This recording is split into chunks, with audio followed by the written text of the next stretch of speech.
Hi friends, வணக்கம். என் பேர் Abhi. Welcome to Indian recipes Tamil.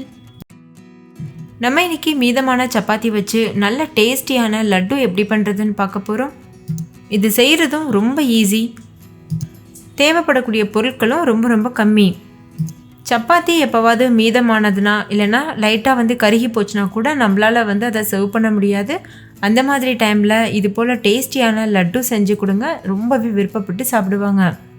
இப்போ வாங்க வீடியோக்குள்ளே போய் இந்த ஈஸியான டேஸ்டியான லட்டு எப்படி பண்ணுறதுன்னு பார்க்கலாம். வீடியோக்குள்ளே போகிறதுக்கு முன்னாடி நம்ம சேனல் இந்தியன் ரெசிபீஸ் தமிழை சப்ஸ்கிரைப் பண்ணிக்கோங்க. கூடவே இருக்க பெல் சிம்பலையும் கிளிக் பண்ணிக்கோங்க. ஃபஸ்ட்டு இந்த ரெசிபி பண்ணுறதுக்கு ஒரு 4-5 மீதமான சப்பாத்தி எடுத்துக்கோங்க. நம்ம சேனலில் ஏற்கனவே சாஃப்டான சப்பாத்தி எப்படி பண்ணுறதுன்னு ஆல்ரெடி ஒரு வீடியோ அப்லோட் பண்ணியிருக்கேன். அதில் நிறைய ஃப்ரெண்ட்ஸ் நல்ல கமெண்ட்ஸ் சொல்லியிருந்தீங்க. செய்து பார்த்தோம், ரொம்பவே சாஃப்டாக வந்ததுன்னு சொல்லி.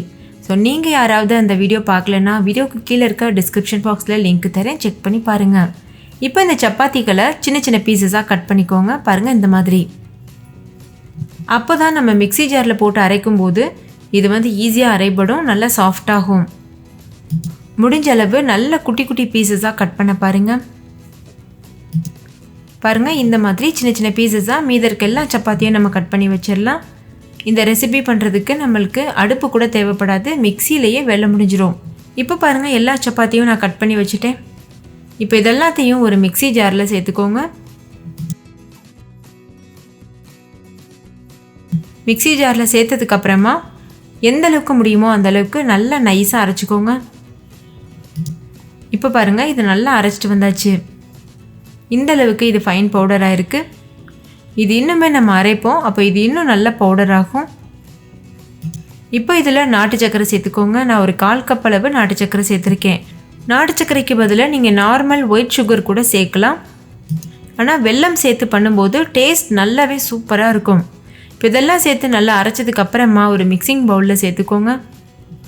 இது கூட கொஞ்சமாக ஏலக்காய் தூள் சேர்த்துக்கோங்க. நான் ஒரு 1/2 டீஸ்பூன் அளவு சேர்த்துருக்கேன்.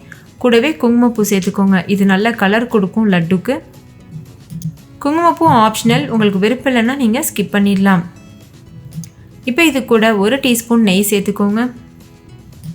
இது கூடவே உங்களுக்கு விருப்பமான நட்ஸ் சேர்த்துக்கிறலாம். நான் பாதாம் பருப்பு ஒரு 4-5 எடுத்துகிட்டு சின்ன சின்ன பீஸாக கட் பண்ணி சேர்த்துருக்கேன். பாதாம் சேர்த்ததுக்கப்புறமா நல்லா பிசைஞ்சிக்கோங்க. நம்ம கை சூட்டுக்கு அந்த வெல்லம் கரையும், அப்போ இன்னும் நல்ல இலக்கம் கொடுத்து வரும்.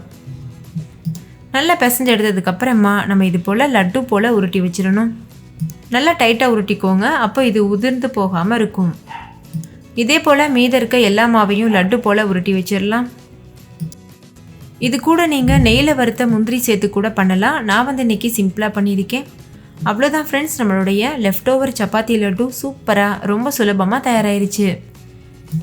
இதே மாதிரி நீங்களும் வீட்டில் ட்ரை பண்ணி பாருங்கள். ட்ரை பண்ணிவிட்டு உங்கள் எக்ஸ்பீரியன்ஸ் எப்படின்றதுன்னு கமெண்ட்லேயும் கூட ஷேர் பண்ண மறந்துடாதீங்க. இந்த வீடியோ எல்லாருக்கும் ரொம்ப பிடிச்சிருக்கும்னு நம்புகிறேன். பிடிச்சிருந்தால் லைக் பண்ணுங்கள். உங்கள் ஃப்ரெண்ட்ஸ் கூட நிறைய ஷேர் பண்ணுங்கள். ஸோ அவங்களும் பார்த்து பயன்பெறட்டும். இன்னொரு சூப்பரான ரெசிபியோடு நான் உங்களை சந்திக்கிறேன். அதுக்கு முன்னாடி நம்ம சேனல் இந்தியன் ரெசிபீஸ் தமிழை சப்ஸ்கிரைப் பண்ணிக்கோங்க. கூடவே இருக்க பெல் சிம்பலையும் கிளிக் பண்ணிக்கோங்க. தேங்க்யூ, பாய்.